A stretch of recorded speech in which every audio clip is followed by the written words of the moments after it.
I'm not surprised, motherfuckers.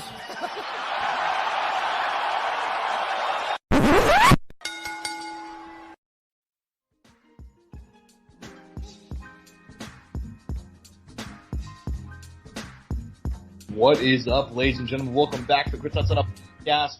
Again, I'm Josh Evanoff. As always, welcome by the one and only man of the hour, too sweet to be sour. Future Jiu-Jitsu world champion, Angel Ortega. A lot of stuff to talk about this week, boys. Obviously, UFC 292, UFC Singapore, the Prime press conference, and a lot more. As always, we're brought to you by two fantastic sponsors of the show, Rogue Energy and ELYXR. Rogue Energy code Soundoff at checkout for 10% off. They'll keep you going throughout your day the same way they help me. But also, if you want to chill out at the end of the night with some Delta 8 products, go ahead and go to ELYXR. Soundoff once again for both Rogue Energy and ELYXR. Code Soundoff for 10% off. Angel, he did it. He did it. I hate to say it. He did it. No, there's no controversy. It is what it is. Sean O'Malley. There's no controversy? Do you actually believe that? Well, I mean, there shouldn't be, but, Sugar Sean O'Malley is the UFC's bantamweight champion. Fighting, he had home crowd on his side in Boston in the TD Garden on Saturday. Round one, very tentative. Aljo admitted that, he kind of wanted to strike with him a little bit. Turned out to be the worst decision imaginable because in the opening seconds of round two, Sean O'Malley lands a picture-perfect right hand. He found Aljo slipping. He found him reaching, puts him down, falls with some follow-up shots, got the TKO win. Like you mentioned, some people think it was controversial. I thought it was a fine stoppage. I thought it was a perfect moment for Sean O'Malley. And it was a highlight reel finish for him, and a historical one that we're going to see for the years upon years. But since you mentioned it, what did you think about the stoppage itself? I mean, I thought it was fine, but Josh, all I need to say is, if you are what you say you are, a superstar. All jokes aside, though, holy fuck, man, that was the way to do it, though, right? It had to happen like that. And also, it was probably one of the only ways I imagined Sean winning. And I mentioned this on the show. I'm like, look, I don't see Aljo knocking out Sean, and I don't see Sean submitting Aljo, so. But, in the end, like you said, a very tentative, measured round. I love Sean's comment afterwards. He's like, who'd you guys score that first round for? They're like, all the jiu-jitsu scored it for Aljo. He's like, okay, who they scored a second round for? One of the pretty godly response on Sean's part. I gotta give him credit there. Right. But look, I mean, in the end, it comes down to a mistake. And it's crazy, man, because it seems like right when these guys are about to break records and do something like that, there's always seems to be this thing blocking the path. Like, looking back, like Kamaru Usman was about to break a record for, I can't even remember what record he was about to break. But I think it was most fights won in an order in the UFC or something like that. I know that he already set the record last fight for most bantamweight title defense or something like that. But, yeah. Yeah, and on top of that, and same thing, Izzy was about to break a record and he ran into Alex Pereira. Once again, he was going to set the record for, was it most title defenses as a bantamweight in this fight? Because he tied it, right? No, he set the record with the winner versus Udo, which tells you how fucking how dangerous that division is. Yeah, and look, that's the thing, dude. I mean, someone new could win this belt in Sean's next fight, and I don't even think that would be that shocking. But look, I mean, in looking back at everything, I feel for Aljo in some ways because his career will always, especially his championship run, will always have some stain to it. And like I said, I'm not going to say it is and isn't warranted because. I mean, he did have, the way he captured his belt was because of the illegal knee, but he did come back and get a split decision. TJ's signed a fight with one arm, was obviously kind of just unfortunate for Aljo. Obviously, Aljo didn't have anything to do with that. And look, in the Henry one, people always be like, well, Henry had been away from the sport and this and that, and he hit that 36-year age mark, which for, at that point in time in fighters, there's always like this change or whatever you want to call it. It's a stat, right? Yeah. But look, at the end of the day, what this guy did as a bantamweight is incredible. He still had an incredible career. He's still is arguably the greatest or one of the greatest. He's at least in that top 3 conversation for best bantamweights of all time. I think undisputedly at this point. Mm-hmm. And he falls a little short here. I think one thing that I think Aljo made a mistake here, man, I think the difference between all his other fights is I think he had respect for everybody else and they didn't have respect for him. Because Petr Yan had already been a champion. TJ Dillashaw had already been a champion. Henry Cejudo had already been a champion. Sean O'Malley had never been a champion. People had been, and I have the Twitter clip, the tweet saved from Ariel on that night about Sean and essentially kind of highlighting his whole career and saying like, this is the moment, this is the time, and everybody making these comments like this fight is catered exactly for Aljo, and it looked like everybody was against Sean. Like there was very few people who believed he could win, and I wouldn't say that didn't come with some sort of merit. I had Sean winning, but I knew very well what the other result could be and how it could end and how it could be very one-sided affair. But in the end, Sean stayed measured, waited for the moment. Aljo makes a mistake and overextends, and history has been made. Sean O'Malley is your new UFC 135 champion, new bantamweight champion, and new superstar. Yeah, man. Look, let me go ahead and say a couple things. Aljamain Sterling's place in history cannot be taken. It can with time and all that, but he's an all-time great bantamweight. He set the record, and if you run down his resume, it's unreal. I know that everybody hated the guy, but Cejudo, Dillashaw, Yan, Sandhagen, Rivera, Munoz, Barao, you know what I mean? Just killers up and down. And I do wonder if he didn't respect Sean, and like you mentioned, and here's actually something I also want to say, because I'm a big Aljo fan. I've been very upfront about how much I like Aljo Sterling, and I've also been very upfront about the fact that I like guys who kind of take it's going to sound funny because it's like the Kevin Durant joke, but the hardest road, you know? You know how Kevin Durant said that, and then he said it about going to a Golden State, and everybody's dude, what the fuck are you talking about? But Sean O'Malley did not have to go the hardest road. Aljamain Sterling did. You know what I mean? Guys like Bilal Muhammad are going the hardest road. I naturally root for guys that happens towards. You know what I mean? And I definitely think Sean O'Malley had a little bit of Dana White privilege. But you know what, dude? He showed up to the dance. He showed up to the dance. That's exactly right. Whenever it was time to go, he showed up. Dana can't fight for you, man. Aljo, should he have not taken this fight? Should he have probably waited? He just fought in late May, and he had a brutal weight cut.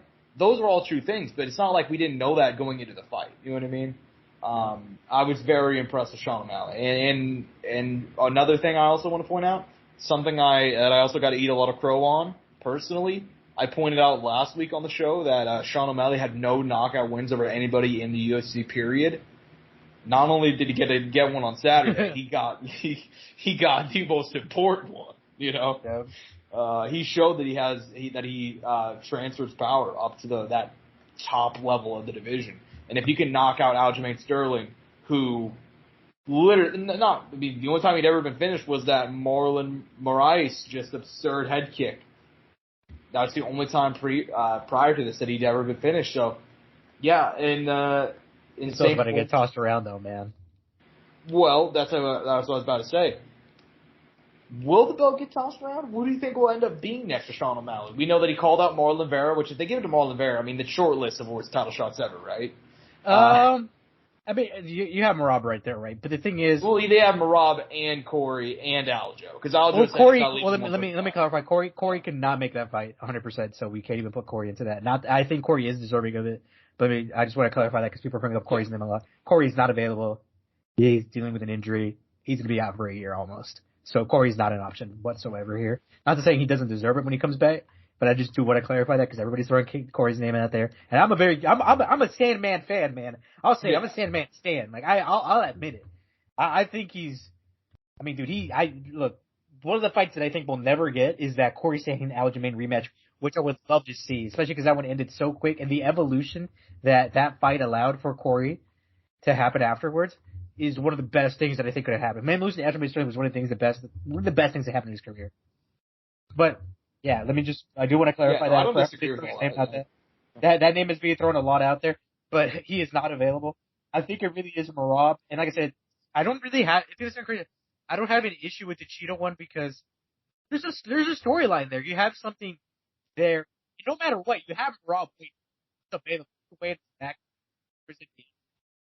get away at tip. So I'm not that worried about that. But yeah, I mean, I'm sure they're probably going to give it to Cheeto. Why wouldn't they, Josh? Let's be honest. Like, that's probably what they're going to end up doing. Yeah. I doubt they'll do an instant Aljo rematch because they already didn't like Aljo. And they know how dangerous a Merab is. And like I said, and Cheeto and Sean should be available right around the same time. And Merab was dealing with an injury of his own too, but he should be ready not too long from now, I believe. Mm-hmm. Same with Cejudo, who's also dealing with an injury. Man, in this division right now, outside of Cheeto and Sean, so I think it just actually kind of makes sense. Yeah, man, and look, I feel some type of way about it. If they're gonna give Cheeto, let's have a shot. Because, like, look, I understand that you're saying Corey is hurt, but, like, let's be honest, it's not like Sean O'Malley is. Are we really gonna lie to ourselves and say he's gonna become an Israel Adesanya fighting every 3 months? You know what I mean? No. They could wait and give Corey that shot, and he's won 3 in a row. Font, Vera, and Yadong. I think that's probably better. Are they gonna wait a year though? Even with for one, we don't know if it'll end up being exactly a year. I mean, we'll still have to see. It's from what I'm hearing for all estimates, like recovery and everything, it'll probably be a year. Yeah, I'm actually seeing if I can get like an actually injured, like a timetable. 6 to 8 months. That's what I'm saying, a year. I mean, let's just be honest. Between like actual fight camp, actual recovery, that ends up being a year. Yeah. It could end up being around a year. But but my still point is though, I can't. Even if he's available, even if you're like okay fine, let's take Corey out of it. Fine, for your sake, I'm saying I think you can make a case that he would deserve it over Cheeto regardless, and they should just wait. But if you want to take Corey out of it, fine.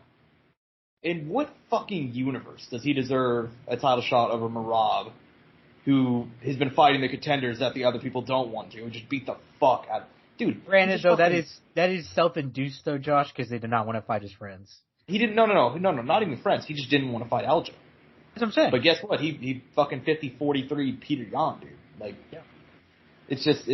Josh's like, let me tell you someone who did a 50-43 Yan. It's true. I mean, nobody. No, that's my point. Is nobody's been able to do that. But because he didn't want to fight Aljo, are we really gonna? This is what I don't get too. Because Merab said he wasn't gonna do it. But are we seriously gonna fucking lie to ourselves and be like, yeah, dude, like if Merab said he would have fought Aljo, they would have just given Merab the title shot over fucking Sean, dude. By the way, all jokes aside, Aljo versus Merab would have been a banger of a fight. It absolutely would be. I mean, just from stylistic perspective. But yeah, I mean they should do the Aljo rematch. I can't believe it's a conversation. I think if you're gonna give fucking Colby Covington another title shot for winning an interim title 5 years ago, then you can give an instant rematch to the guy who's won 4 title fights in a row. Look, if you want to talk about Dana White privilege, that's true Dana White privilege. Yeah. Nobody's as bad as Colby. He's the biggest example I use, but which is weird to me. I'm surprised he's gotten like kind of treatment. Well, they're trying to capture the kind of I don't like to bring up politics on the show. I made that mistake like earlier in the show. It's history. I kind of regret it. During the COVID era, I think I said some shit. Really, you think so? I think I was just mad, and I think a lot of people were too. But was it controversial though? I don't think you ever said anything controversial. Did you say anything that get us canceled? Probably not. No. If it can't get us canceled, I really don't give a fuck, Josh. If anything, I want to. Fair enough. But yeah, I mean, I try to not talk about politics that much on here. But anyways, yeah,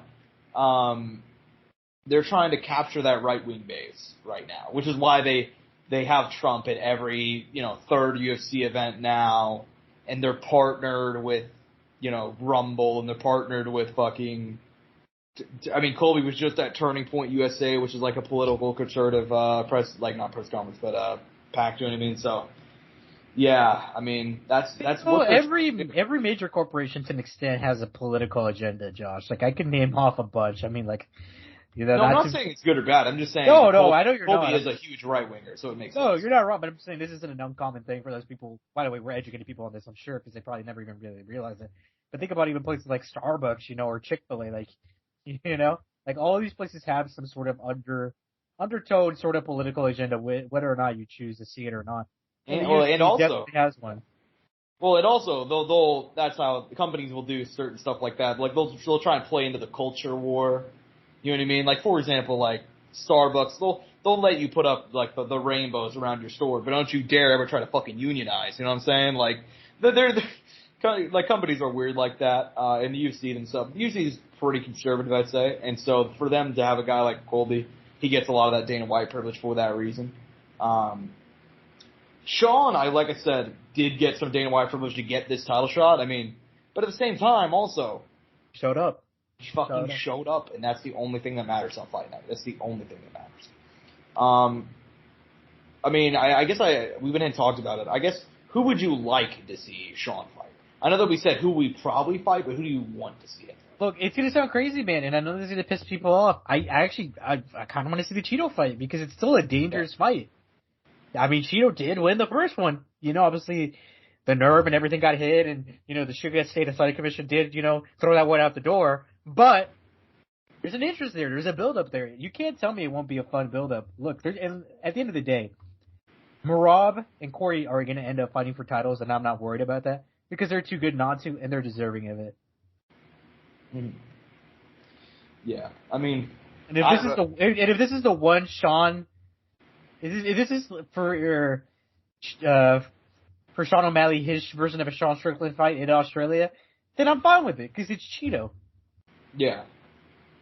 Well, and I like the fight too. I mean, I'm going to be clear here. I ranted a lot, but that's just because of the, you know, the UFC is not a sporting league anymore, and I think sometimes I have to like tell that to myself. But and look, like I said, if we're talking about 100% deserves it, is probably sort of available by now. It's Merab Dvalishvili. Yeah. And I do want to clarify that because I do want to clarify that for the people who are listening because I have been kind of defending the Cheeto fight, kind of saying that and even admitting that I personally have interest and investment in it. But I'm still going to let the people know. If we're talking about 100% deserving of who should get it next without a shadow of a doubt, deserves to be on that pay-per-view with Sean O'Malley, it should be Merab Dvalishvili without a doubt. Yeah. Yeah, you're not wrong. And I think that, at least from like a contender perspective, because I think they should absolutely give Aljo the instant rematch. And he's announced that his plans to stay at bantamweight for the instant rematch, because originally he said he was going to go to featherweight and then he changed his mind, so it's a little bit of back and forth. But yeah, I mean, yeah, that's another thing we didn't mention, right? He said he changed his mind. It was quick, and I told you, I'm like, if he loses, he'll probably come back. And I was sure of it. Yeah, and I think you're correct. And I think it's mainly because of the way he lost too. I think if he would have lost a close decision, maybe he would have been like, all right, you know, he's better than, you know, if he lost in like a decisive like ass kicking. But I think Aljo probably thinks like I got caught, you know. Yeah, made a mistake, and he said he did. And did you like his comments afterwards, by the way, of him? Kind of like how he took it in. It was super. I like how real he was. You know, he's like, I think he even tweeted out. He's like, you know, it felt like a bad dream or something. Yeah, but even on top of that, man, like, and being like, I don't think I should go to 145 because this is what Sean did to me. Imagine what Volkanovski could do. Which, look, I was never a fan of that Volk-Aljo matchup to begin with because I'm like, yeah, no, that's not going to go well for you. But, yeah, no, I mean, I'm happy he said stuff like that. I'm happy that he realizes he messed up. Like I said, super real. They didn't even really complain about the stoppage. I mean, he did say afterwards at the presser, like, yeah, it was a little bit early, but he didn't even really contest that. Yeah, I mean, they could have and here's the thing, they could have let that stoppage go, but it wasn't it wasn't bad. On top of that, did you see the leaked DMs, by the way, Cejudo and Aljo? I did, yeah. Dude, that was interesting to me too. I was like, oh, okay. They definitely got a lot of respect, you know. And Cejudo's still one of the greatest minds in the game. Yeah, I mean, foes become friends, man. You know what I mean? Like, it is what it is. For now. Yeah, but I do think we should move on to the co-main event because Angel China -- 1. Yeah, you're telling Josh. I've been on this train, dude. No one's been here earlier than me. No one, Josh. Fucking no one. Call someone out. Tell me who's been here before me, because there isn't a single one you can Not fucking a single name. one. Nobody. Been here since day fucking dome. And I told you, bro. I called it back in the day. I was like, dude, I think she's an industry plant, dude. It just doesn't make any sense. Yeah, well, hey, dude. I mean, we were saying that maybe Alana Lemos would win in exchanges, and she did have some moments in the grappling, which I didn't admittedly expect. But dude, power shots, man. She was dangerous. She was. But this was a historic one-sided ass kicking. Ends up being a unanimous decision win, 50-43, 50-44, 49-45. The punch stats on this one, Did you actually see at the end of the fight? It was absurd. It set a new UFC record for the weight class. She broke Valentin's record. Yeah. 296 strikes versus 29. 296 versus 29. I believe at one point there was like 180 strikes to like 5 or 3. It was something insane like that. At one point. Yeah. Look, we gotta give credit to Amanda Lemos, Josh. Even though she did lose, she never gave up. She was never out of the fight. When she was on the ground, she was still attempting to throw up submission. She was still attempting to get up. She was still trying to throw bombs when the fight did start on the feet. She still had moments. And like I said, she was dangerous, man. Weili did have one or two scares in there where I was like, all right, okay, we gotta take it. I mean, look, I was still confident in her the whole way. She was my pick no matter what. But it's crazy that Amanda Lemos, for the kind of danger she presents as a fighter. Mm-hmm. Yeah, and I will give her credit. She was very, very tough in there. You cannot take that away from her. Yeah, I mean, what can you even say about Weili Zhang, dude? I mean, this was basically a flawless win, pretty much. Yeah. I mean, outside of getting caught in one arm triangle, which she was able to get out of. You know what I mean? I mean, she, yeah, man, just an absurdly dominant performance. Who do you want to see next for her? I know the answer, but just want to. Man, I still want my China super fight, Josh. Yan Xiaonan, give it to me. Yeah. With the main event with the first male Chinese champion, Israel Adesanya. Jesus Christ. Dude, I at first I was like, there's no way they'll just let the Yan Xiaonan fight go. Like, I was surprised they might, but I can't believe it, dude. I think it's an L on their part. Yeah, if they don't go to China with Yan Xiaonan versus, we can't really be surprised, can we? I mean, Josh, you can't tell me this wouldn't be the perfect build-up. Yan Xiaonan, Weili Zhang, main event. Kind of, not on the co-main, but underneath, Tatiana Suarez versus some other girl. You know what I mean? Perfect build-up. You build up Weili in China. She looks great. Maybe has a good performance. And look, Yan Xiaonan could win. It wouldn't be an L on either side for China because you would still have a Chinese champion. And on top of that, you would have her next opponent there. She could come into the octagon. Maybe not, but it'd be the perfect build-up, perfect setup, and it would get all the Chinese fans rattled up, man. You can't tell me that wouldn't be exciting. Yeah, and here's the thing, is I fully agree with you, and I'm not disagreeing at all. Like, I don't think they will do it. I think it would make logical sense for them to. But, I mean, look, dude, I hate to bring it up again, but they had 3 Mexican champions and chose to do a show in Vegas.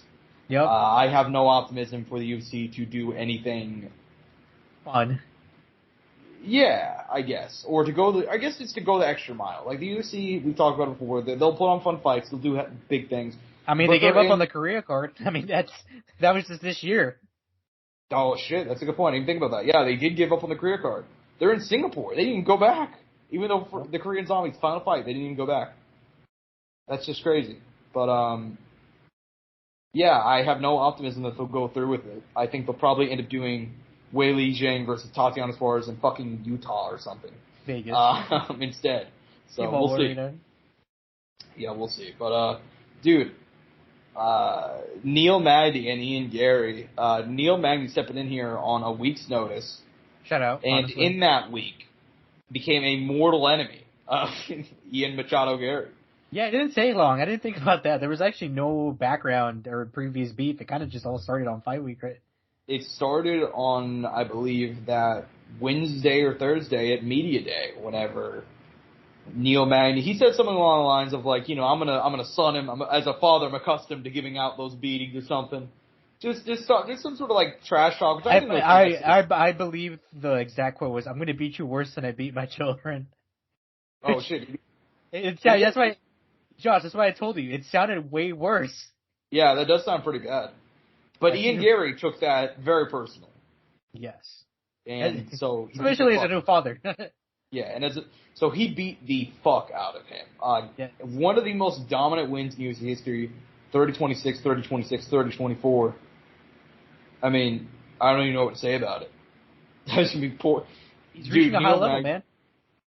Yeah, Ian Gary beat fucking Neil Magny worse than he beats his kids, apparently. I kind of want to call it back, Josh. Like, I'll never forget when you were like, after his UFC debut, because he fought, I can't remember the guy's name right now, but the fighter who's a diabetic.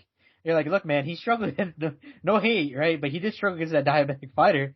He's getting pieced up a little bit in there. But he went from that to beating guys like Neil Magny. You know, he's grown a lot. You do gotta give credit. Yeah, he's grown a lot, and he's grown quick. And he's self-aware. He's self-aware because he's talked about how he wants a lot more fights, man, before the title. Like, he said at least 4 more fights before the title, which is pretty respectable. Because he's only 26-year-old. He got signed very young, and I remember you telling me this because I remember I mentioned it to you because it happened. It was an overnight signing that could happen. It's like, oh, Ian Gary has been signed to the UFC. I was like, oh shit. And he was like, what, 23, 24 at the time, maybe even younger than that. I could be wrong. And I brought it up to you, and you're like, I think he was too young. Shit, that kid is here now, man, and he's ranked and he's looking good, but he's also in Murderers Row division. Yeah. And a lot of those guys he trains with too. So he has a heck of a time in front of him. He really does. Whoever stands on top of this division, though, Josh, I think will be pound for pound someday.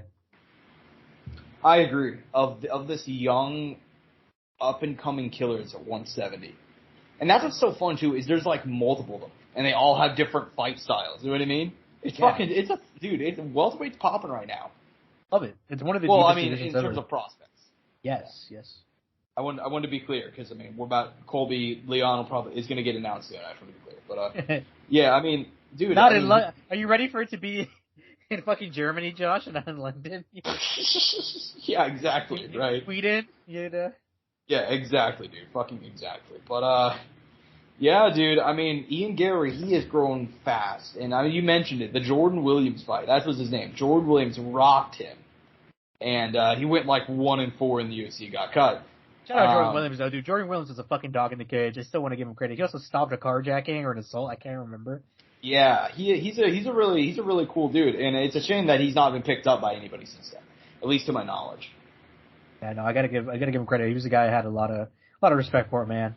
Especially because, you know, being a diabetic, working in healthcare and working with diabetics, I know how hard it is. So I really did feel for the guy. Yeah.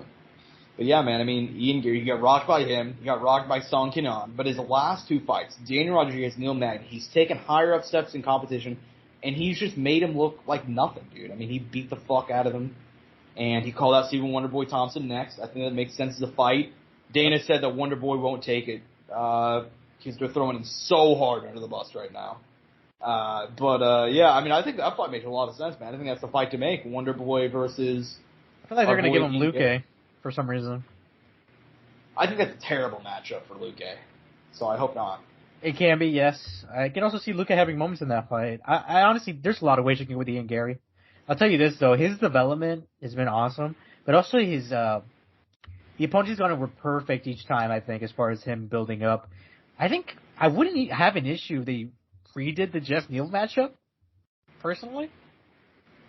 Especially since those guys already, you know, Ian Gary, he also had beef that he created with Jeff Neal. So, I do. Yeah, I mean, he wore the fucking, what is it? Dude, the Thanksgiving mugshot, dude. I still remember. Yeah, I mean, just absurd. The Jeff Neal who had a DUI on Thanksgiving, either the day of Thanksgiving or the day after.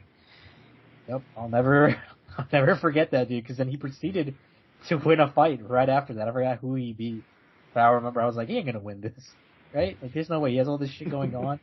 No way he's focused on the fight, right? And I was wrong. I think, who did he fight? Was it Santiago Ponzinibbio? I believe so.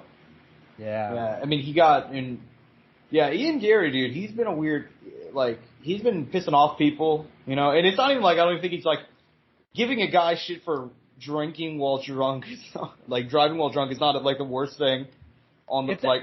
If anything, it's probably kind of the right thing to do, right? Yeah, and then also going after a guy for beating his kids. Also, it's like I saw people going after Ian Gary for both of those incidents, and it's like, dude, any other business. Like, right. Could you imagine? It's like, dude, you're a fucking asshole for bringing up that guy's DUI. You know, like. Yeah, dude, you should keep that a secret, man. Which look, the fuck is your problem, man? Why are you telling us stop beating his kids? Also, I'm not saying it should necessarily be out there either, but also I think there's, I don't know, It's one of those things. I feel indifferent, man. You know, it's the fight game, man. Unless we're becoming. It just happened. So I get why Ian Gary would like give shit. Look, my whole thing is, you know, don't talk about people's families, right? I'd rather you not. I'm not going to prevent you from it. I can't control what people say. Also, I have Yeah, we're gonna have to talk about that on the Prime card soon. So. Well, look, let me tell you this, Josh. I'm one of those people that at the end of the day, words are words. Like, that's how I feel about it. I know not everybody's like that. I've always had this very strong mentality about this. And I think it's just how I personally, kind of built myself on that. I know not, like I said, I know not it's everybody, but look, in general, when I was younger, I used to make some comments that I regret. And, mom jokes, you're young. You played Modern Warfare a lot. I know. You live and you learn, right? I know. And I don't ever say anything like that anymore, even online, even when I'm playing games. I do want to clarify that. Yeah. But look, there's just certain things you don't want to, and race, being extremely hateful is right, completely draw the line. But outside of that, say whatever the fuck you want, man. I'm not saying it's right. I'm not saying I necessarily agree with it. Will you be respected for it? Probably not. But it's not a good thing to bring up. And there's you can definitely cross the line. I mean, the guy who talked about Adrian Giannis' coaching pass, that was fucked. Obviously, Connor talking about Habib's dad also fucked up. Yeah, there's definitely lines you don't want to cross. Yeah, even then, man. I'll call. Look, I'll call people out when they fuck up. I think you should. I think that's a healthy thing to do. I agree. I completely agree. In Ian Gary's case, I mean, he earned some fans. He also earned a lot of haters. So we'll see what happens. Who do you want to see next, Josh? Who do you want to see next? You asked me. Wonder Boy, although I don't know if it'll happen. If it does not happen, Jeff Neal rebooked. I think makes sense. How do you feel about Sean Brady? I heard Sean Brady get thrown out there a lot. Sean Brady hasn't fought. Sean Brady is. I want to see Sean Brady take a tune-up when he gets back. I really want to see him take a tune-up. I believe he's dealing with a bacterial infection right now. Oh, or something really bad. Like Gordon Ryan? Like that kind of shit? He had... Oh, man, I can't even pronounce this shit. It's a hard-ass name, right? Something-itis, right? Streptosis B or something? I don't know. It's some really bad, disease or some shit. Anyways, he's in a really bad place. So he was dealing with an injury on top of dealing with his infection? He had septic bursitis, excuse me. Okay. So yeah, I mean, that was pretty bad. So he did pull out of his last fight. He got murked by Bilal Muhammad. So yeah, dude, I think I want to see him take a tune-up. So no, I don't want to see Sean Brady fight Ian Gary. Okay. I mean, that's understandable. But yeah, I think Wonder Boy does make sense. Jeff Neal makes sense. And if they can't find anybody else, book Luque, just because Luque got a win, he's higher ranked, and it makes sense. Right. Even if I don't like the matchup. Luque can still find success. I'm telling you, I think there's a path to victory there for Vicente Luque still. Yeah. But I think it's about time to move on, man. This one, not going to spend a whole lot of time on it. Mario Bautista picked up a win for Damon Blackshear. Obviously, we know the story here. Damon Blackshear stepping on a week's notice. Looked good early, I thought, but ended up Mario Bautista ended up coming on strong down the stretch, gets a unanimous decision win. It was contested, though. It was contested. How'd you feel about that? I thought it was a clean win, but I could have gone either way, right? Yeah. Could have gone either way. Yeah, I wouldn't have a problem with it going the other way. Look, it's hard to... Look, whenever a fight is close and the guys aren't ranked, it's kind of hard not to kind of want to fight for one side, you know what I mean? Because, yes, I end up losing the fight. Yes, if the guy deserves to win, obviously we should be outward. But if it's a close fight, it could have gone either way.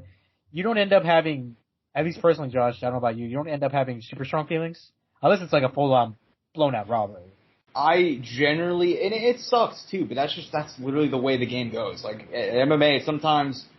There's a lot of guys, neither one of these guys really separated themselves apart from one another. So if they would have had to go a certain way, I would have been like, oh, well, that's... And it didn't give a performance that made them look like, oh shit, they're ready for the next level either, you know? Yeah, and that's just how fights are. I have no issue with it, but, that's literally just how fights are. Sometimes fights are close, and they're going to be competitive, and you may not like the decision, but, nobody set themselves apart. That's different from a robbery, for sure. Yeah, and look, I look forward to both these guys' career. They both interest me in some capacity. So definitely anybody out there, still watch these guys. There's a lot here. And they're young. Yeah. But, both these guys are solid. Both of them are young. We'll see what they do moving forward. For Mario Bautista, I believe that's win number 4 in a row. So yeah, he's on a little streak right here. Excuse me. So, yeah. He's a bad man. Push your ranking soon. Yeah.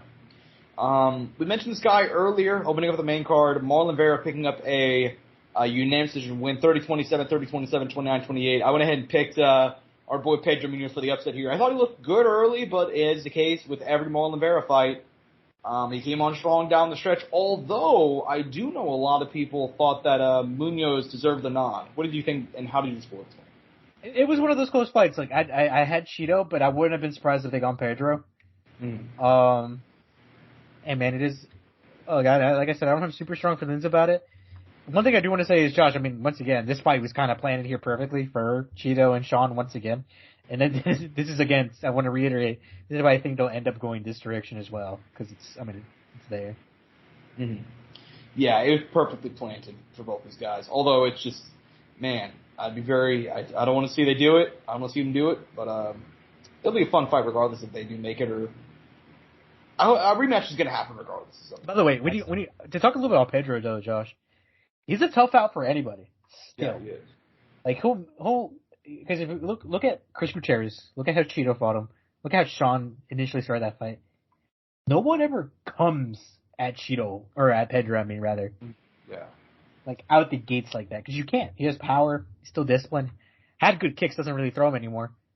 But there's a reason for that, man. Like, he is still a very good guy, and look, I think he's slightly above a gatekeeper still, but he can still catch these wins. I mean, he stopped the Chris Gutierrez win streak, and look, it wasn't the most exciting fight or anything like that, but he got one over a young guy who was on the come up, and it was right there and was building this silent streak, and prevented him to jumping up to the next level, because this could have been Chris Gutierrez in this position, or whoever else, or Chris Gutierrez could have been in a Song Yadong fight or whatever, potentially, someone else, right? Some ranked opponent potentially here. Mm-hmm. Well, yeah, and full cards on the table. I thought Pedro edges went out 2-1. I gave him 1 and 2, but it was also a case where I thought Vera had the powerful shots. I thought Pedro outlanded him by just a significantly higher clip, so I gave him the nod. But yeah, I mean, look, he still is a very good top 10 gatekeeper. Like, people say gatekeeper is like a just a blanket term, which I've never liked. There's different meanings to it, right? Because Robert Whittaker was kind of gatekeeping the number 1 spot. Exactly. Yeah. Like, but that's different from like a guy like, I don't know, who's using. Yeah, Brad Tavares is also called the gatekeeper, but for 15, much different reasons. Yeah. He could be 15 or be just outside of the 15. He bounces back and forth all the time. It's super normal for him to not be there.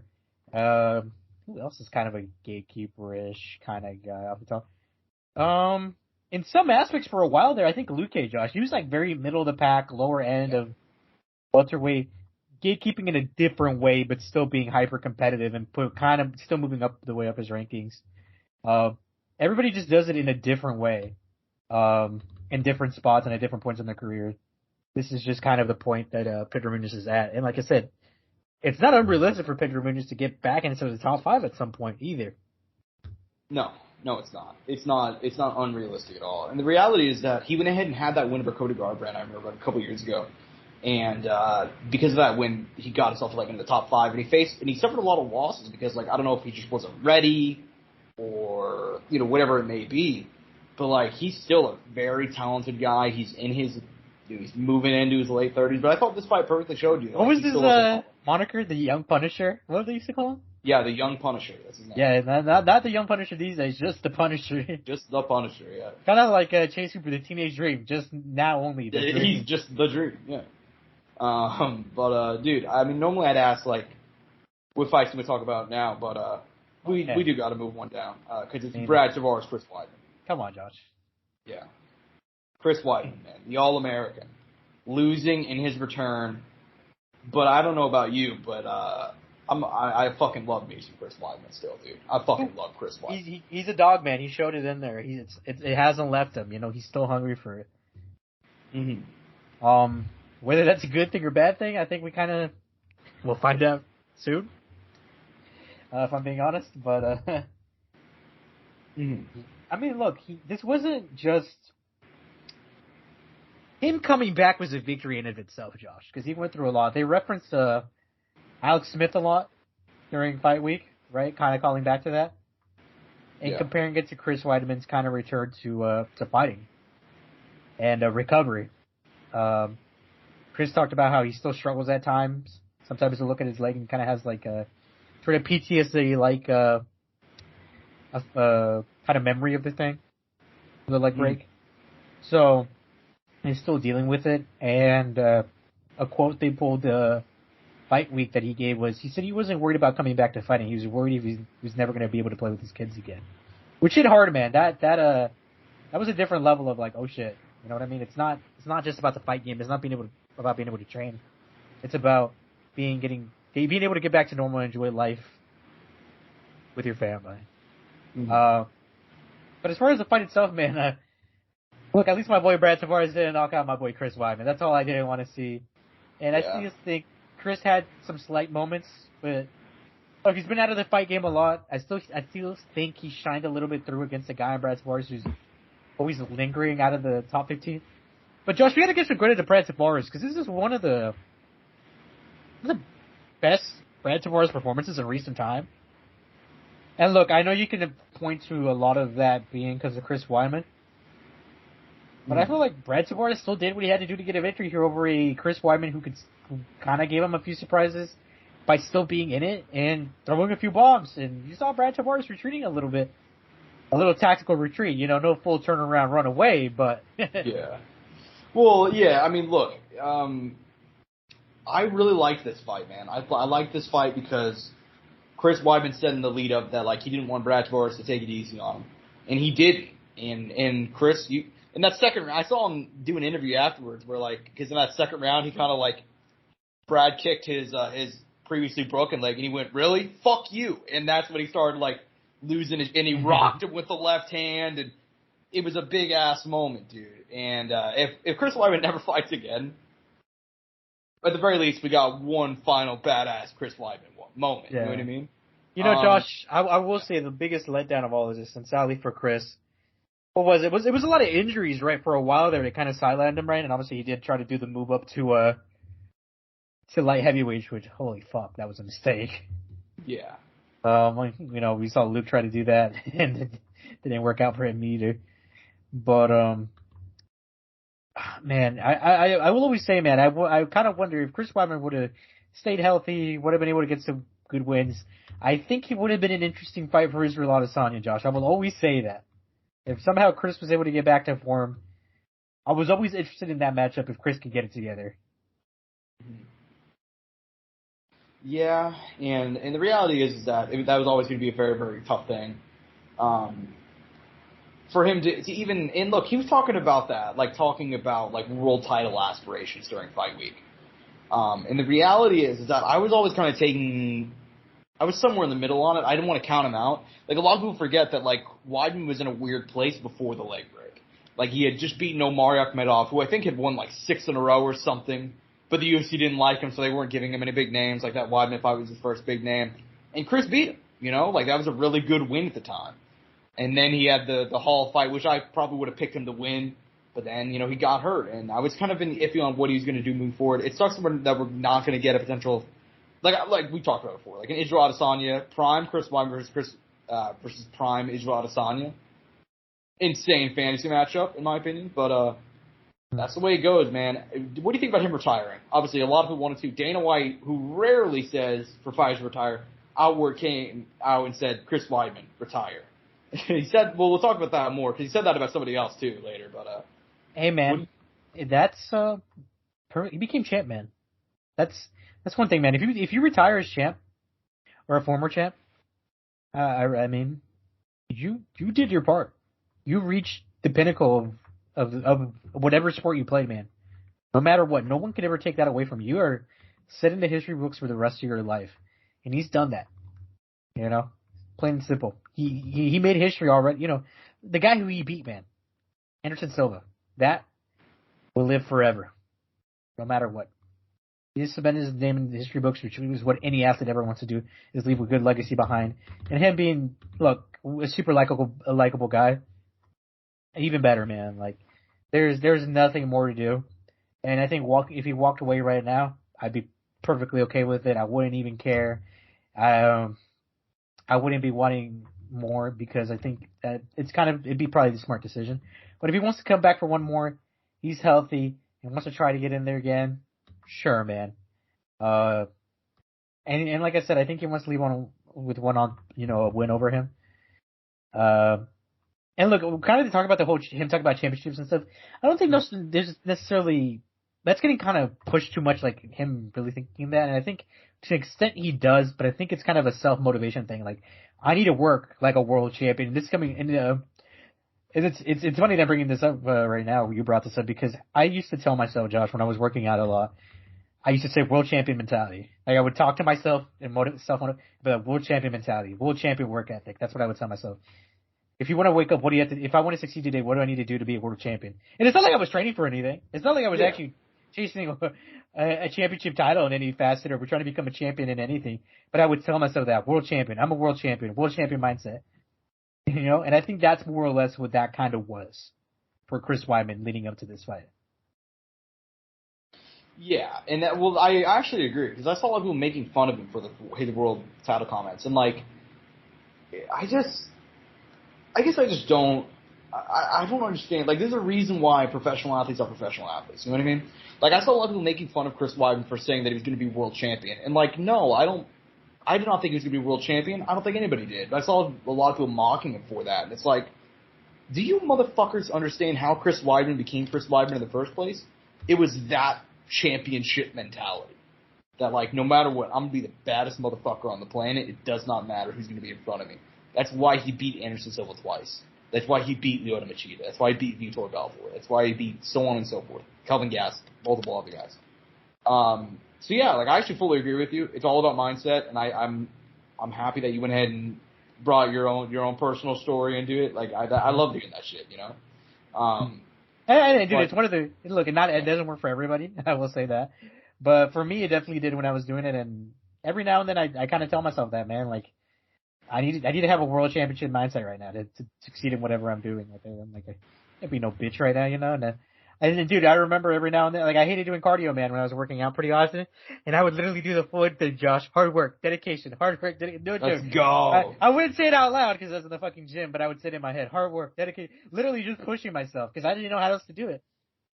I didn't know how to just summon that without having it in my head. Who's gonna carry the boats? Some David Goggins shit. Who's gonna carry the boats, Josh? Who's gonna carry I'm gonna carry the fucking boats, god damn it. There you go, man. Let's fucking go.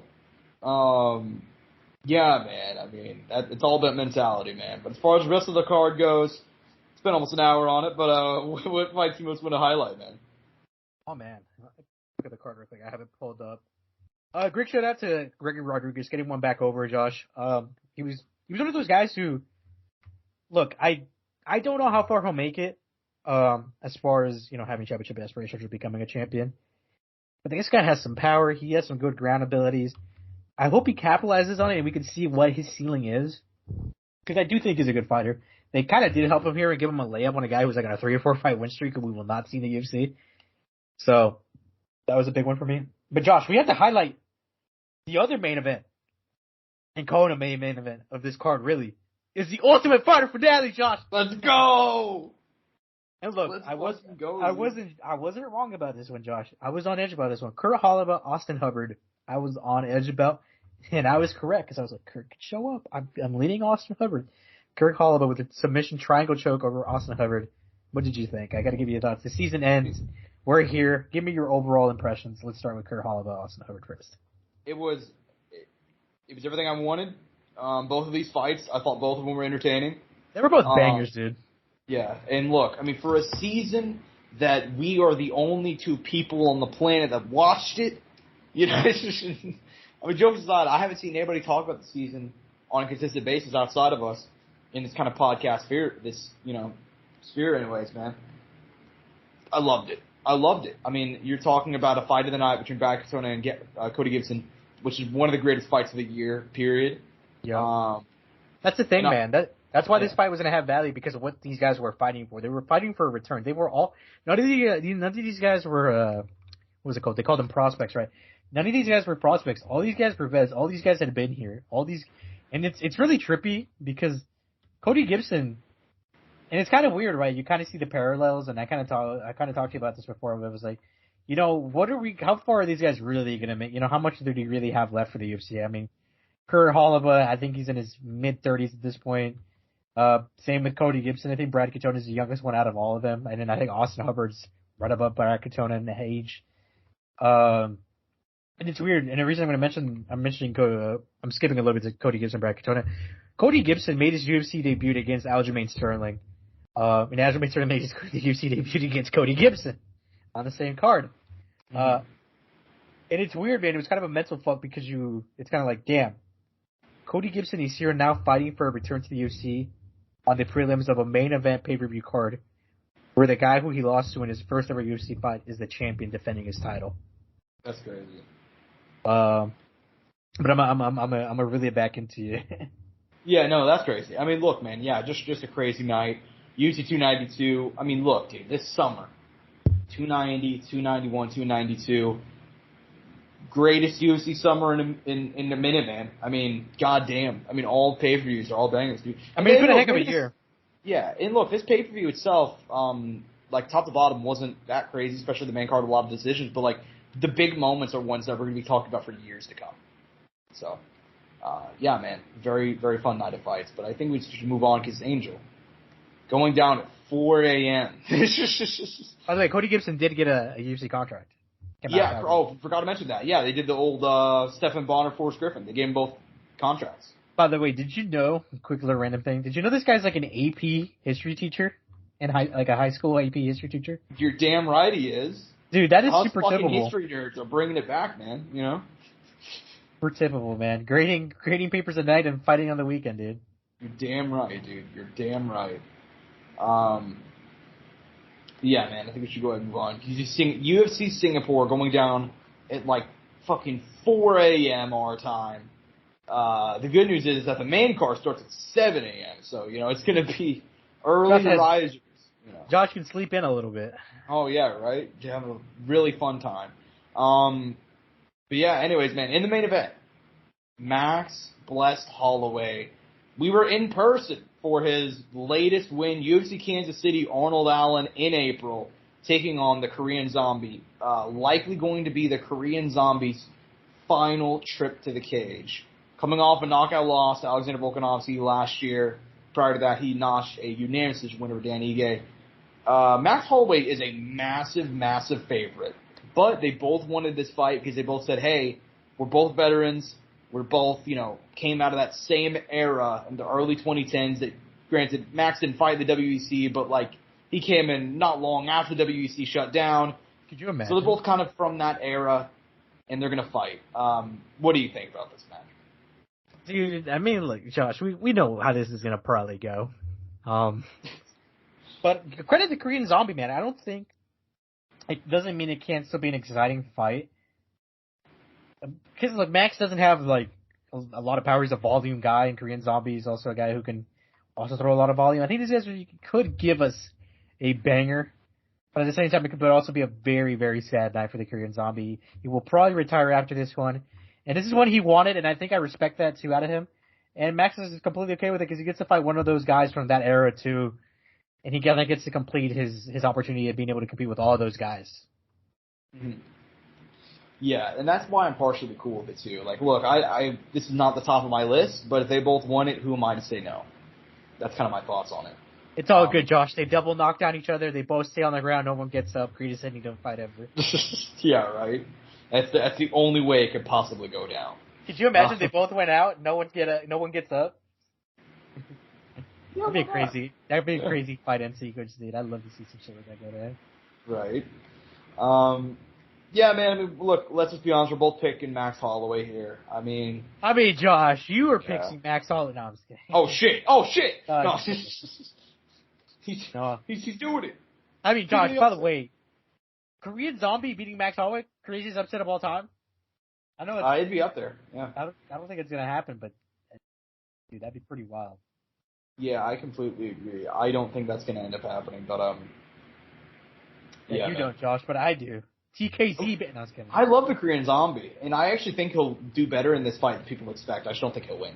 Because people forget he had that shoulder, his fucked shoulder, and I'd be willing to bet that in the short notice played a bit of a role in the Volkanovski. Now, he would have never beat Volkanovski anyway, but he was a one-on fighter, though. I mean, that's top 3 top Volkanovski performances of all time, I think. Yeah. Top 2. Yeah. TKZ was not competitive for a single moment of that one. So. That one was just sad, man. I remember leading that and just being like, damn. Like, yeah. Like, I didn't even feel, it wasn't even like a Terence Crawford or Earl Spence performance where you're kind of like, oh, damn, that was impressive. Like, it was impressive, but it was sad. Well, in that card, I remember that was, I want to say 273, I want to say. And, Aljamain Sterling, Gilbert Burns on that one. Co-main event, I believe, was Aljamain Sterling, too. So just bangers. And then that main event happened. I remember driving home, from you and the boys, and it was like, I don't even think I played any music. It was just like the saddest car ride.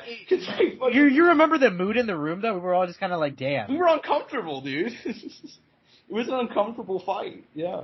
It was somber. That's probably the best way for it, No, it was a very weird just aura in the room after that one. Yeah. Anyways, man. We'll hope the best for Chan Sung Jung this weekend. Co-main event. Angel, I don't know what to say about it. It is a fight we absolutely needed, Josh. I don't know what you're talking about. We previewed this fight less than 2 years ago, September 2021. Anthony Smith defeated Ryan Spann pretty handily too. First round, yeah. Yeah, first round, dropped him twice, got the sub win. They're now going to fight again. Ryan Spann's coming off a loss to Nikita Krylov. Smith is riding 2-fight losing streak to Magomed Ankalaev and home invader Johnny Walker. Oh my God. We'll see. Home invader. So, gotta hope the best for Anthony. Jokes aside, I am hoping for the best for him because he did have that weird moment in that Johnny Walker fight. That's why. By the way, has he addressed that at all afterwards, or did he talk about it? It just we all kind of just looked over it. We all kind of just pretended that it didn't happen. Yeah. Like, well, I mean, we all talked about it, but it never got addressed by him. You know what I mean? Like, hey, yo. What happened here, man? Yeah, I mean, I can't find anything. I still love Johnny Walker's video that he made. He reacted to that. He was like, "What the fuck?" I found an article from May. Johnny Walker is still confused. Quote, I haven't attacked anyone's family. So, I'm going to take Anthony Smith here to get the win. I think Ryan Spann, I mean, we just saw this fight. By the way, you need to make a video of you looking at the treadmill, and then it's Anthony, and then in the audio clip is Anthony Smith saying that you looking at the treadmill. That'd be pretty funny. Something. But yeah, I mean, I'm going to take Anthony Smith here, man. What do you think? I mean, I'm in the same boat. He already beat him once pretty handily. I don't know what Ryan Spann's going to do better. I feel like we have seen this scene at one point. He did show up for the Dom Reyes one, but at the same time, I mean, I hate to say it, I mean, it's looking like Dom Reyes is damaged goods at this point. It's sad to see, sad to think even, but I don't know. And look, also, it's not to, like I said, Anthony Smith obviously had this weird moment not too long ago where it seemed like he just didn't show up for that Johnny Walker fight I think he had a good chance of winning. I felt like he should have even put out a better performance, but he didn't get to shine through in it. And, I hope this time around we can get something out of it. And also, was he just coming back from his injury? The Magomed Ankalaev injury in that one? I believe so, yeah. That's another thing. That's another factor. So, I imagine things should go better this time around, but look, you never know. I think Ryan Spann is still dangerous, but I expect Anthony Smith to show up for this one. And I don't know, Josh. Why did they pick this matchup? I mean, I feel like they could have gone a different direction. They could have gave both these guys different matchups. I mean, I think they're both on losing. I mean, they're not even on losing streaks. Ryan only lost his last. I don't know. They're just. I mean, why does UFC do anything these days, man? It's just, because they're the UFC, Josh. they're just lazy sometimes. Like I think a Volkan Oezdemir rematch makes more sense for Anthony Smith than a Ryan Spann one. Those guys, I mean, maybe Volkan's booked right now, but he probably wasn't whenever they booked this fight, Roundtree, I would say, there's many guys that could have given, but it is what it is, I guess. In that regard, but yeah. Volkan Oezdemir, no joke, Josh, is fighting a UFC newcomer. Oh, great. So hold on. We had ranked Volkanovski here. He's fighting a random guy. Is it somebody I know? Like, is it like a high, like, respected prospect? It's just some dude? Okay. I'm not gonna say he doesn't. He seems to be like he has a pretty decent record. 14-2, only 2 losses. It's been quite a while since they both happened. One was a decision, one was a finish. So he has potential, and he's from Uzbekistan, fighting out of Russia. Oh, well, then Volkan's probably gonna lose then. I feel like I've definitely seen this guy in a Twitter video though before. Shit, maybe, but yeah. I mean, it is what it is. As far as the rest of this UFC Singapore card, I actually do like it a lot. At least the main card, anyways. Which one do you most want to highlight? Oh man, Josh, we got to talk about. I believe. I hope I need to double check just to be safe. I don't want to be incorrect. Japanese prospect Rinya Nakamura, Josh. Do you know about Rinya Nakamura at all? Do you know anything? Do I know about Rinya Nakamura? Yes. Not much. Okay, Rinya Nakamura is a former wrestler. Not Olympian or anything like that, but but wrestled in World Champions, Asia Games, all of that. I don't believe he ever received gold in any of those, but got multiple silver medals, multiple bronze medals. He's only been fighting since 2021 though, Josh. And in his first 3 fights, he did not decision them. He did not submit all his. He knocked out all 3 of his opponents, Josh. Mm-hmm. As a wrestler. He is the Japanese Bo Nickal. Oh shit. No, I'm just kidding. But he's made his way into the UFC through road to the UFC. He's been pretty successful. He has all finishes in his career except one decision against a very seasoned fighter who had almost around 30 fights. So it makes sense why he had to go the distance in that one. And he's, like I said, he still managed to get the nod. 7-fight win streak, has a very high ceiling, especially in a region that especially a lot of Asian fighters that we've seen struggle with. They produce great strikers, great jiu-jitsu players, but the one issue with a lot of these Asian fighters, and I'm not even talking about specifically Chinese, Japanese, or Korean, I'm talking about the Asian region as a whole, has been the wrestling. This guy has this already down, and like I said, he's knocking fools out at bantamweight. He's 28 years old. He's called the hybrid. I'm very interested in him. I'm very excited to see where his career goes. And look, I want to see a Japanese event someday. So if we can, and they've kind of picked up a few Japanese fighters over the years in recent time, and they've kind of built them up pretty well, and they're building up good records. I mean, look, I'm not going to say I'm rooting for the guy necessarily out there, but I hope to see him have a very long and successful career. Yeah, I mean, based off of just looking at his wiki page and hearing about you speak about him right now, he seems like the real fucking deal. Yeah, he's here. He's arrived. Yeah, and I saw, like, clips of him through the road to the UFC. He was the guy that was just murking everybody, apparently. Not even giving some of these fuckers chances, dude. Yeah, I mean, he finished all 3 of his fights within 1 round. And like I said, dude, he wasn't wrestling these guys. He was knocking these motherfuckers out. Yeah. He's not even using the best part of his fight kit. Yeah, which is crazy. Think about it. What is he to do at the next level? And I think he'll be one of those guys we'll see sooner rather than later in some very competitive high-level matches. Mm-hmm. Yeah, and also this is going to be his UFC debut, at least, Official one, no road to UFC finale type shit. Correct, yeah. So I'm very excited to see his fight, man. I'm personally, there's 2 fights I'm really fucking excited for on this card. I'm going to highlight them both. Giga Chikadze, back for the first time. The return. Yeah, the return. Been out since January 2022 when he got annihilated by Calvin Kattar. Taking on our boy, Bruce Leroy, Alex Caceres. Dude, I love this booking, man. Alex Caceres won 7 of his last 8, I believe. Only loss in there was a competitive decision loss to Sadiq Youssef. He's going to be stepping in here, taking on Giga, welcoming him back to the division. I like this fight a lot. They're both going in different directions. We'll see if Giga can, stop his fall and get a big win. It's a big-time fight, man. It's a big-time fight for that division. For Alex Caceres, it's probably... it's going to sound bad a little bit, Josh, but I think this is his last chance at a good run here. I mean, he's going to fight number 8. After that, It's only going to be a top 5 opponent probably, and he needs to get a big win here. For Giga Chikadze, I mean, if he does lose, it'll be. I don't think it's definitely bad, but I don't think it'll be in a terrible spot either. Because one, he has a fun fight style, and two, I feel like, and he's a little bit younger than Alex Caceres, I believe. Mm-hmm. So he has time. For Alex Caceres, though, there's a make or break. He'll be going on 36 next year. He's 35. He's in his prime. Well, I think the one thing for Alex Caceres, Josh, is that he's very good. He has a fuck ton of experience. He has a lot of cage time. He seems to be bringing it together at those prime years where a fighter seems to be getting it all together. The technique, the training, the weight cut, the experience. He just needs to translate that to his fights and in the big matchups.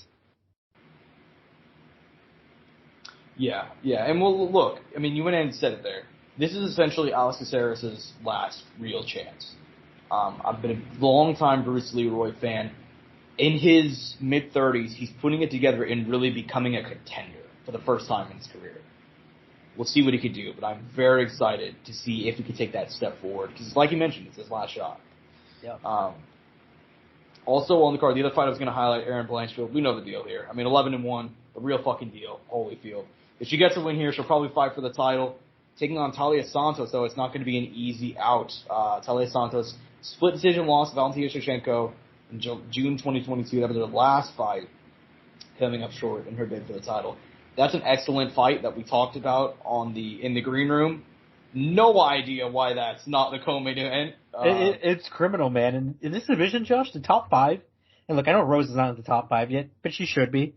I mean, Josh, we're talking about a division where the top five fighters are ELYXR Grasso, Valentina Shevchenko, Talia Santos, Manny Ferrero, Erin Blanchfield, and now Rose Namajunas.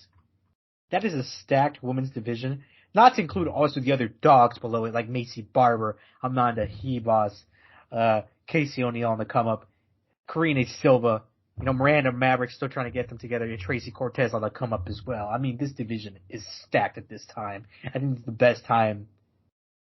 I think this is the fullest and the best any women's division has ever looked. I know at one point 115 had a similar moment, but right now 125 is hyper competitive.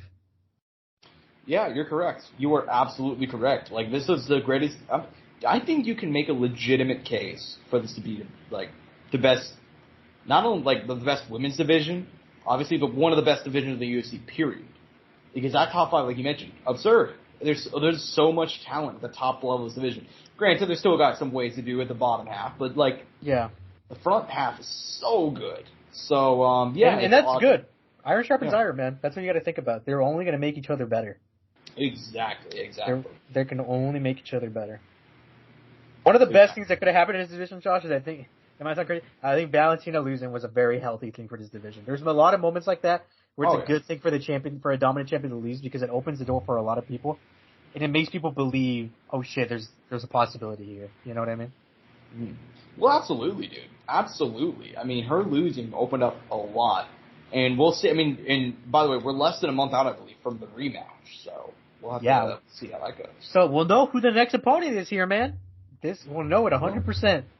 Well, rest of the card, man, what fights do you most want to highlight? Granted, the prelims, there's a pretty clear talent drop-off from main card to prelims, but there's some fun names down there, though. Oh, my fight to watch, I think it'll be a finish, probably Chidi and Jaquani, Josh, Michelle Ojulajek. Just butcher the fuck out of that. That's my fight to watch. And look, I always had to highlight this guy, Junior Taffa versus Parker Porter. Let's go, champ. Heavyweight fight. You always got to enjoy those. And by the way, 2 back-to-back heavyweight fights. Waldo Cortez Acosta versus Lucas Zabreski, right next to each other. Interesting. Mm-hmm. Yeah, man. Yeah, I mean, it is a pretty solid night of fights. It's a very solid morning of fucking 4 a.m. morning of fights. By the way, have you mentioned how next week's card is also in the morning? No. Are you joking? It's Spivak. It's in France. The main card starts at noon, I think. Yeah. I like it. Let me be clear, dude. I love morning. It starts later though. It starts later, so it's not as bad. Okay, that's not that bad then. Let me see if I can find it on the UFC website, because I've talked about this in the past. I love morning cards, but when I say morning cards, I mean I like when the prelims start at noon. I love that. I like the prelims are not starting at noon for this one. The main card, I believe, starts at noon for this one. Yeah, the prelims start at 11 a.m. That's actually pretty solid. So I like that. Oh, they start at 11 a.m.? Okay, never mind. I can handle that. And it's a pretty stacked card, Josh. Like it's worth your time. It's better. Well, I'd say to an extent it's better than this weekend's card. To an extent. I'd say because of the star power of Rose and Cyril Gane obviously in there, and you got a guy in Thiago, and you have two action guys at 155 and Thiago Moses and Benoit Saint Denis fighting in there too, and Reese McKee. For me personally, return of Reese McKee and for you, Bosch, who's up and coming with 35. Right, we're not highlighting this card, but you know what I'm saying. Yeah, no, I get it. And we will talk about the card next week. So, you guys. By the way, Josh, just so you know, I know we're on air, but I'm going to say this, our friend returns for UFC 293. That's all I'm going to say. You know who I'm talking about. Who is our friend? Our friend's coming back from Arizona for UFC. We'll be there for that card. So you better be shit! There. You better be there. I'll be there. You know I'm going to be there. You know. Hey, by the way, an Izzy card too, right? You know. Crazy. Wait a minute. He's been on the show before. I don't think it's a problem, but yeah, it's just friend of the show. One of them who's previously been on. You guys can guess which. We'll be back for 293. Our only ever guest and guest co-host at that. Yeah, there you go. Only the OGs know. You know something? We should have brought him in today. He had today off. That would have been a fun episode. I just tried to convince him to come on for one. Which one? We'll talk about it off air if we should do. You want to do that sometime? Because he has a computer. I mean, it could happen. He has decent mic. We'll make it happen. We'll talk about it afterwards. But yeah, man. I think it's about time to move on because we do have some news to hit before we go ahead and close out of here, man. Yesterday was the KSI Tommy Fury press conference, which was essentially just, I don't even know what to say about it. Just the most ridiculous shit. I'd see it in a minute, man. They had John Fury, Dillon Danis, Tommy Fury, KSI, Logan Paul, and just going back and forth and back and forth and back and forth. It got called off very early after John Fury kicked over a table. What did you make of the first presser, man? Dude, that shit was insane. I don't remember who the fighter was, but it was a Puerto Rican fighter. There's a boxing conference in in Puerto Rico. And I can't remember who the two guys were, but dude, it almost reminded me of that because I remember I forgot who it was, who the other fighter was, the non-Puerto Rican fighter, made some comments to the Puerto Rican fighter, and it was so bad, he had to run out of there because the Puerto Rican fans began to literally chase him out of the press conference. I felt like it was not that level of intensity, but that level of a shit show. It was Bernard Hopkins, Josh. Yeah, I was about to say. Yeah, it was B-Hop, yeah. I forgot who he was boxing, but he literally had to run out of the arena. I want to say I believe it was Felix Trinidad. Yeah, it was Trinidad, and forgot what he said, but there were some comments being made, and I feel like it was almost that level of shit show outside of the riot. Mm-hmm. It was absolutely a shit show, dude. It's a complete shit show. All we needed was a riot, and it would have been complete, actually. Yeah, well, I mean, there was no way this was not going to go immediately wrong. I mean, these guys have gotten very intense, and it's still August. Like we still have 2 more months of this shit. So, yeah, man. I mean, I don't know what else to say about it. I mean, what do you think though? Because we do got to say that what's been the crux of this whole beef, Angel? I mean, why are KSI and Tommy Fury so mad at each other? I still don't know. Do you know? No, I think it's just shit talk, man. I think it's just an intense. There's just intensity. Yeah. There's tension. You know, these guys are just on edge. It's funny because it's very different from it's different how there's no parallel between the beef of Logan and Dillon, and no parallel between the JJ and Tommy. You can't compare them both because they're very drastically different for a number of different reasons. Mm-hmm. But yeah, no, I mean there's tension. That's what you want in a card, man. I think you want it to be. Granted, I mean, you probably want to keep it pretty cool, right? But I'm here for the shit show always, man. You know, I'm not going to deny that. Mm. But I'm excited. And dude, this, like you said, this card is 2 months away, dude, and they are already stirring shit up like this. Yeah, dude, they're already stirring up. That's admittedly, I gotta be honest, dude. I think Dillon Danis is doing this whole thing a bit early. I think he's firing all the shots really early. Dude, but he's coming hard every day, Josh. Like, it's been nonstop verbal abuse and mental abuse every single day. And no, I know, but I'm just saying. And by the way, if he does the same thing for another 2 months, dude, that's gonna be pretty fucking bored. I'll be impressed though, Josh, because he's had some pretty dude, Logan hasn't gotten one over him yet. Like, if I'm being honest, not a single one. They've all been Dillon, throwing them out there and Logan catching them. There hasn't been a single one that Logan has thrown and caught, or Dillon has caught. Like, they've all been, and it's pretty, everybody's seeing it. And look, there's a lot of Twitter impressions. There's a lot of Dillon Danis attention on Twitter. Like, you see how many likes his tweets are getting, Josh. They're up there. They're in the 22,000. They are doing very well, yeah. So Dillon's got to make that Twitter money. You know what I'm saying? Right. But I mean, I'm telling you, it's spicy right now, and I'm for it, dude. I'm for it. Yeah. Yeah, I hope, like I said, I'm afraid that he's firing the shots too early, though. I mean, it's just like, if he keeps on doing the same thing for another 2 months, I think it will get very tiring. That's just me, though. That's just me.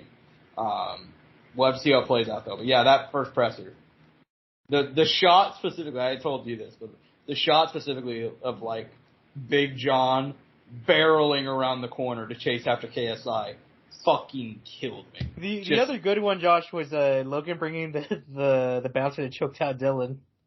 I gotta say, that was a pretty good one. You say he didn't get what he said he didn't get any? I thought it was pretty good. That was probably the good one, dude, but it's just that Dillon's thrown so many that none of Logan's kind of have any effect, you know what I mean? To be fair, it's kind of what are you supposed to say? You know what I mean? No, it's not Logan, Yeah, you're not wrong. But damn, dude, when he got him with the, my brother fucked your ex-girlfriend, he's like, that's fine. I got rid of that slut you're marrying when I was like, damn. That was pretty ruthless. Dude, I saw an edit of that, and I saw Logan's face get slowed down in it. You saw the change in his face, instantly, damn. Yeah, well, I'm gonna go. We'll move on because admittedly there's not a whole lot to say because they're gonna have another presser soon, I believe. Are they actually? Where? In the United States, I believe. Yeah. Josh, I am rolling up to wherever that's at. I will be gone that week, and you will find we'll have to have a guest host for that one. Yeah, I mean. Yeah, Angel, I think you and me should fly out there and specifically be the Courtside Soundoff. We're going to interview him. We're going to be on Periscope Live to capture whatever shit show and fight happens. Pretty Boy will probably be there trying to get a fight with someone. Yeah. Anyways, man. Yeah, I think we should go ahead and move on because we do have some other news. PFL, dude. PFL, we talked about it before. They made one of the... This is the first time that I've actually scratched my head and be like, huh. Not good or bad. Savannah Marshall, female boxing champion, 13-1, only loss was to Clarissa Shields, although she did beat Clarissa in their amateur career. And their profile was super competitive. Banger, man. She signed with the PFL. Just out of nowhere. Man. But there's a reason for it, though, Josh.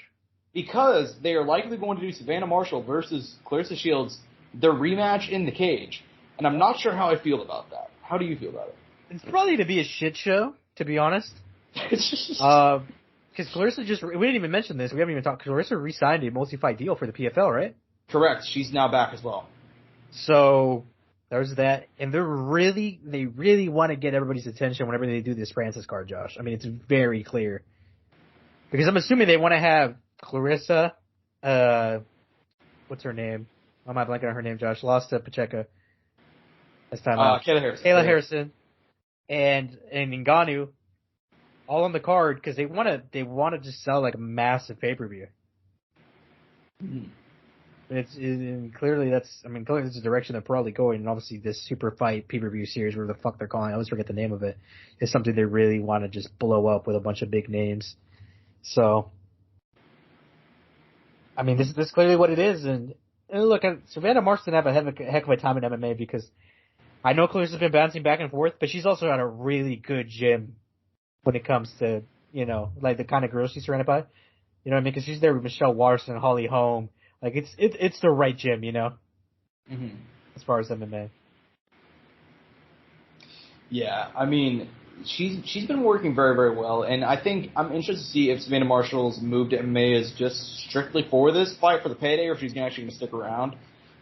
Because we've seen whenever boxers come to MMA, they don't do well, but female boxers do pretty well, just because neither sport is that advanced when it comes to the women's side of it. I'm sorry, it just isn't. Like, they're not, the talent level is not that deep. So, well, it's not even just boxers, Josh. We got to talk about like all Muay Thai fighters, kickboxers. Yeah. I mean, we've seen them all have a lot of success. I mean, and that doesn't translate to the men that often. No, it doesn't. It doesn't. But yeah, dude, Savannah Marshall clears the shields too, potentially going down in the cage. We'll see what happens, man. In the smart cage, Josh. Oh, you're right. The PFL smart cage, the trademark, you know. But yeah, man, this is a story. I believe I spoke about this briefly. I did want to go ahead and give a quick update to it because it came out during fight week that our boy Joe Lozon, literally, if you guys don't know this, I've talked. One of my favorite fighter of all time is Joe Lozon. Helped me get in this Ford Win on the Painkiller Already podcast way back in the day. Talked about, I believe. Painkiller. Yeah, I talked about, I believe, John Jones versus DC, and then I started watching Joe, his fights, you know, and it's been a long time fan. Joe Lozon, veteran of the game, potential future UFC Hall of Famer, has the record for most bonuses, you know what I mean, so on and so forth. They not only declined his chance to retire in Boston, Dana pretty much said, like, yeah, you're retired at the press conference. He said that no matter what, like, after he called for Weidman to retire, he said, you know, like, and Joe Lozon's talking out there, he has to retire too. Like, you're not even going to let him have the chance to... It's not like Joe won his last fight in the UFC, right? Yeah, it's not like he just fucking annihilated Jonathan Pierce, who's won like 5 in a row since then. You know what I mean? It's not like you can't. It's just, you know. What do you think about this whole situation? Admittedly, it didn't get much traffic during fight week, but it's just odd. I don't know why. But look, UFC 300, Jim Miller, Joe Lozon, we'll get it, man. Yeah, hopefully UFC 300, Jim Miller. If I was Joe, I would hope Jim Miller would kind of campaign for that one too, because I mean, it's not like he hasn't beat him already, right? Yeah, exactly. They got to give Joe Lozon a retirement fight, man. I think that's so fucked up.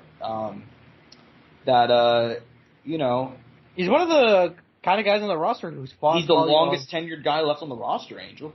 He's fought on the old, like the earliest. Like if you were to go through every guy on the UFC roster, he's fought on the earliest card that you can date back to, probably. Correct. He is the longest tenured UFC fighter as of now. Jens Pulver in 2006, 16 years, over 16 years. No. Jens Pulver, who just got inducted to the Hall of Fame, just to give everybody an idea. Exactly. That's just wrong to me, man. I mean, we talked about this before, where like the UFC's always had like an adversarial approach towards their own fighters, but like with the Wonder Boy situation, and then now with this Joe Lozon thing, it's not like, dude, you're telling me that you can't even give him like a veteran of the game, been around since 2006. You can't give him the chance to retire in front of his hometown. It's not even like he's not fucking Alistair Overeem. I know he doesn't cost $800,000 a fight. You know what I mean? Yeah, that's how much Overeem was costing? That was correct. He was getting paid upwards of $1 million a fight. Overeem, bro. Yeah, he got a really big sweetheart deal when he first signed back in like the early 2010s. And it's kind of hard to revoke that from somebody, you know? So they just had to keep on paying him. Just shout out Overeem, dude. That man some good money in his day. Yeah. But anyways, man, yeah, I hope they give Joe Lozon a retirement fight, man. Always been a long-time fan of that guy. It'd be really fucked up if they didn't. It's hard not to be, right?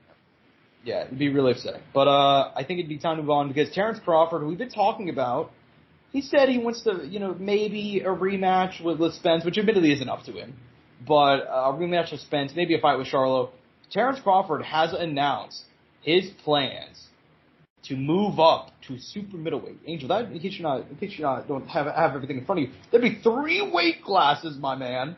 Oh yeah, dude. What is that? 15 pounds of boxing? Yes, I believe. Well, 21 pounds. 147 to 168. You know how much fun I love, like making fun of it. So that's why. No, I know, but yeah, 147 to 168. He wants to fight the winner of Jermell Charlo, versus Canelo Alvarez, dude. Are you down for this? He said 3-time undisputed. That's what he's going for. You gotta try. You should always strive for greatness, man. That's what I always say. So that's what he wants to do. Go for it, champ. Yeah. That's how I feel about it too. I mean, look, I'm not going to tell the guy no. I don't think, he's going to have his work cut out for him. I'll put it like this, Sean. I favor him against one and not against the other. But we still need to see how the fight plays out between those guys because you never know. I mean, there could be an upset here. Yeah, you know what's funny is I'm actually on the same page with you. I favor him against one, but not the other. So that's how I feel about it. But yeah, and look, there's not even a whole lot to really say here because I really do think that we're gonna have to wait and see. Because our boy Errol Spence has been saying like, hey, I'm still wanting that rematch. We're running the rematch at 154, and he does have the yeah. Yeah, he has the ability to do that. He can reactivate the. Correct, exactly.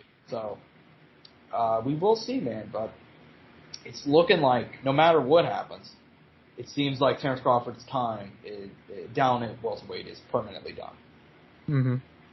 And it's kind of the last bit of news of the day, man. It's gonna be the last one. Mayra Bueno Silva, who is fresh off a win over Holly Holm. We were talking about, finally division's going to go back to normal. Mayra Bueno Silva probably going to get a title shot. It's going to be all good. She's tested positive. She's failed a drug test. And we're essentially now back to square one, man. What do you think about this whole situation? That fucking L, but I think she did come out and say it was because of ADHD medication. But, look, man, you can make all the excuses in the world. Like fighters say, if I don't know if I get a new medication or if I'm on a new medication or I'm a new supplement, I always send it to USADA to get approved. So, you also have that ability as a fighter. Mm-hmm. Yeah, man. Yeah, and it's just interesting to me. It is interesting. I feel like we're finally getting back to like a place where it's like, okay, we're gonna have this, maybe. Admittedly, I thought Raquel Pennington deserved a title shot regardless. Juliana Pena and Raquel Pennington makes sense. But hey, if they were gonna go Mayra Bueno Silva versus Juliana Pena, not Raquel Pennington, I'd be fine with it. But now we're essentially back to square one, where it's like we have no idea again. And we're still going on we're already going to be going on 3 months with there being no women's bantamweight champion and having no fight booked. So rip. We'll see what happens, dude. But does not look good right now for the women's bantamweight division. That's all I got to say. Any closing thoughts on that subject or anything else we talk about, man? No, man, I'm just excited to come back and obviously highlight this week's card and talk about France. Yeah, for sure, man, for sure. And I hope you guys enjoyed the pod this week. We've been killing it in terms of our views, in terms of our numbers. And I hope you guys stick along, man. It's been a lot having this recent rise of subscribers and view counts, and it means a lot. I'm at Josh Evanoff on Twitter. He's at Angel_01. Our Courtside Sound for all things related to the show. Peace and butt grease. Mouse click.